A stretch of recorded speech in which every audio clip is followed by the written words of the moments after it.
تو عزیز بھائیوں میں یہ عرض کر رہا تھا کہ مذہب اسلام نے عقیدے کی طرف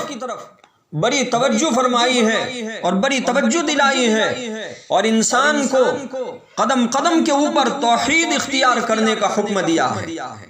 اور قدم قدم کے اوپر مذہب اسلام نے توحید اپنانے کو کہا ہے۔ اس لیے کہ عزیز بھائیوں، توحید ہی ہماری نجات کا ذریعہ ہے، توحید ہی ہمارا پیغام ہے، اور توحید ہی ہم سب کے دلوں کی جان ہے۔ اور اللہ کی قسم، اگر توحید نہیں تو جنت تو بہت دور کی بات ہے، جنت تو بہت دور کی بات، جنت کی خوشبو بھی حاصل نہیں ہوگی۔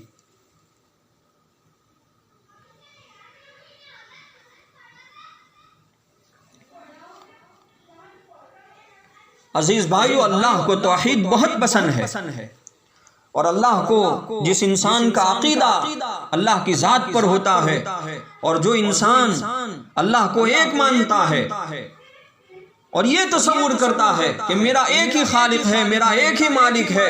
میرے کام کو بنانے والا صرف ایک ہی ذات ہے، اور وہ ذات ہے وحدہ لا شریک لہ، اور وہ احکم الحاکمین ہے، اور وہ اللہ ہے۔ اللہ کو توحید بہت پسند ہے، اس لیے علماء کرام نے لکھا ہے کہ اللہ تعالیٰ نے ہر جگہ اپنا نام رکھا، اسی لیے کہا گیا کہ جب کوئی کام شروع کرے تو اللہ کا نام، اللہ کے نام سے شروع کرو، بسم اللہ الرحمن الرحیم۔ جب کوئی کام ختم کرے تو اللہ کا نام، الحمدللہ۔ تو اللہ کا نام شروع میں بھی، بیچ میں بھی اللہ کا نام، اور درمیان میں بھی اللہ کا نام۔ علماء نے لکھا ہے جب ہم نماز شروع کرتے ہیں تو نماز کے شروع میں بھی اللہ اکبر، اس میں بھی اللہ کا نام، بیچ میں بھی اللہ کا نام، اللہ اکبر اللہ اکبر، اور جب ہم نماز ختم کرتے ہیں تو السلام علیکم ورحمۃ اللہ۔ نماز کے اخیر میں بھی اللہ کا نام، جب اذان شروع کرتے ہیں اذان کے شروع میں بھی اللہ کا نام، بیچ میں بھی اللہ کا نام، اخیر میں بھی اللہ کا نام، اور جب اقامت شروع کرتے ہیں تو شروع میں اللہ کا نام، بیچ میں اللہ کا نام، اخیر میں، اقامت کے اخیر میں بھی اللہ کا نام۔ ارے مسلمانوں، علماء کرام نے لکھا ہے کہ کوئی گناہ ہو جائے تو آدمی کیا پڑھتا ہے؟ استغفر اللہ۔ یہاں بھی اللہ کا نام۔ جب کوئی تعجب کی چیز دیکھتا ہے تو شریعت کہتی ہے اللہ کا نام لو، سبحان اللہ۔ جب کوئی اچھی چیز دیکھتا ہے اس میں بھی اللہ کا نام، ماشاء اللہ، اللہ اکبر۔ معلوم ہوا ہر جگہ اللہ کا نام ہے، اور یہ اللہ کا نام اس بات کی طرف اشارہ کرتا ہے کہ اللہ کو توحید بہت پسند ہے۔ ارے علماء کرام نے لکھا ہے عزیز بھائیوں کہ ہم نے اور آپ نے جو کلمہ پڑھا ہے، کلمہ طیبہ لا الہ الا اللہ محمد الرسول اللہ صلی اللہ تعالی علیہ وسلم، اس میں بھی اللہ نے اپنا نام رکھا ہے، شروع میں بھی اللہ کا نام، اخیر میں بھی اللہ کا نام۔ معلوم ہوا کہ اللہ کو توحید بہت پسند ہے۔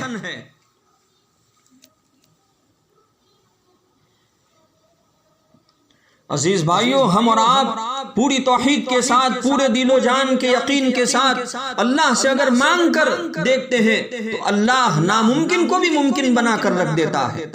ہاں، اگر توحید اگر مضبوط ہو جائے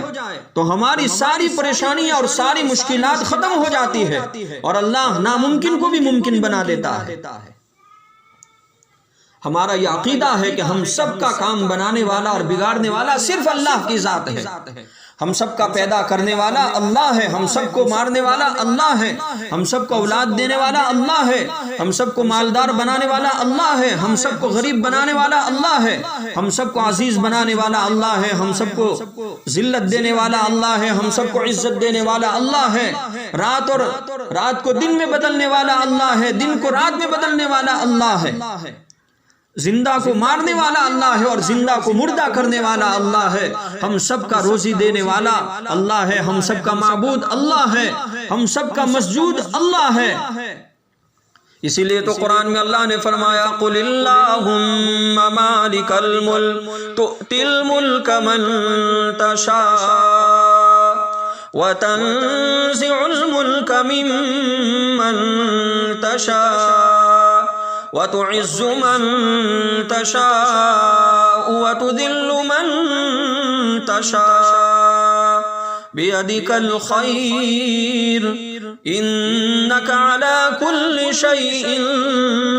قدير قل اللهم مالك الملك، اے نبی آپ فرما دیجئے قل اللهم مالک الملک، وہ ملک کا بادشاہ ہے، اللہ جسے چاہتا ہے حکومت دے دیتا ہے، اللہ جسے چاہتا ہے بادشاہ بنا دیتا ہے۔ مالک الملک تؤتی الملک من تشاء وتنزع الملک ممن تشاء، اللہ جسے چاہے بادشاہ بنا دیتا ہے، اللہ جسے چاہے بادشاہت چھین لیتا ہے۔ وتنزع الملک ممن تشاء وتعز من تشاء وتذل من تشاء، اللہ جس سے چاہتا ہے عزت دیتا ہے، اللہ جس سے چاہتا ہے ذلت دیتا ہے۔ بیدک الخیر، ساری کی ساری خیر، سارے کے سارے خزانے اس اللہ کے قبضے میں ہیں، اور وہ ذات تو ہر چیز پر قدرت رکھتی ہے۔ تولج اللیل فی النہار وتولج النہار فی اللیل وتخرج الحی من المیت وتخرج المیت من الحی وترزق من تشاء بغیر حساب۔ ارے اللہ کی وہ ذات ہے جو رات کو دن میں بدل دیتا ہے، دن کو رات میں بدل دیتا ہے، وہ مردے کو زندہ کرتا ہے، زندہ کو مردہ کرتا ہے، اور بغیر حساب کے، بغیر حساب و کتاب کے روزی دینے والا بھی وہی ہے۔ تو عزیز بھائیو، معلوم ہوا کہ عقیدہ بہت مضبوط ہونا چاہیے، اور دل کے اندر کی کیفیت یہ ہونی چاہیے کہ میرا ہر کام کو بنانے والا، ہر کام کو بگاڑنے والا صرف ایک ذات ہے۔ توحید بہت مضبوط ہونی چاہیے۔ جتنی توحید اور جتنا اللہ کی ذات پر بھروسہ ہوگا اور جتنا یقین ہوگا اللہ کی طرف سے، آسمان سے جو فیصلے اترتے ہیں وہ بھی اتنے ہی اچھے ہوں گے۔ تو مذہب اسلام نے سب سے زیادہ انسان کو جو توجہ دلائی، اور میرے اور آپ کے آقا جناب محمد الرسول اللہ صلی اللہ تعالی علیہ وسلم نے لوگوں کے دل و دماغ کو توحید کی طرف مائل کیا، اور ایک اللہ کی ذات پر بھروسہ رکھنے کو حکم فرمایا اور تلقین فرمائی۔ ظاہر سی بات ہے، اگر کوئی سفر کے مہینے کو برا سمجھتا ہے اور نحوست والا سمجھتا ہے تو توحید باقی نہیں رہتی، عقیدہ گڑبڑ ہو جاتا ہے، اور جب انسان کا عقیدہ ہی غلط ہو گیا اور گڑبڑ ہو گیا تو پھر وہ انسان ایمان سے نکل جاتا ہے۔ اللہ ہماری حفاظت فرمائے، اللہ ہمارے دل و دماغ میں توحید کی مضبوطی پیدا فرمائے، اور اللہ تعالی ہمیں عقیدے کے اعتبار سے بھی پکا اور سچا فرمائے۔